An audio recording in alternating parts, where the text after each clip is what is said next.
ಕುಂಭರಾಶಿ. ಕುಂಭರಾಶಿಗೆ ತಾತ್ಕಾಲಿಕವಾಗಿ ಗುರುಬಲ ಇರೋದಿಲ್ಲ ಈ ತಿಂಗಳು. ದಶಮಾಧಿಪತಿ ಕುಜನು 9ನೇ ಮನೆಯಲ್ಲಿ ರವಿಯಲ್ಲಿ ನೀಚ ಇರ್ತಕ್ಕಂಥದ್ದು. ದ್ವಿತೀಯದಲ್ಲಿ ಶನಿಯ ಸಂಚಾರ ಇದ್ದೇ ಇದೆ. ಶುಕ್ರನ ದೃಷ್ಟಿ ನಿಮ್ಮ ರಾಶಿಯ ಮೇಲಿದೆ.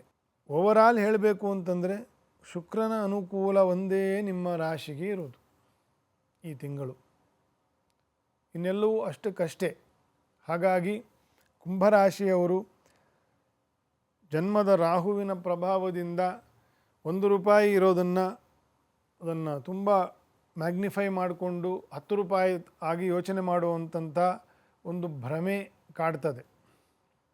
ಅವಾಗ ಏನೋ ಒಂದು ಸಣ್ಣ ಸಮಸ್ಯೆ, ಆ ಸಮಸ್ಯೆಯನ್ನೇ ದೊಡ್ಡದು ಮಾಡಿಕೊಳ್ಳುವಂಥ ದೋಷ ಬರಬಹುದು ಜನ್ಮ ರಾಹುವಿನ ದೋಷದಿಂದ. ಹಾಗಾಗಿ ಶುಕ್ರನ ದೃಷ್ಟಿ ಇರೋದರಿಂದ ಸ್ವಲ್ಪ ಬೆಟರ್ ಆಗ್ತದೆ.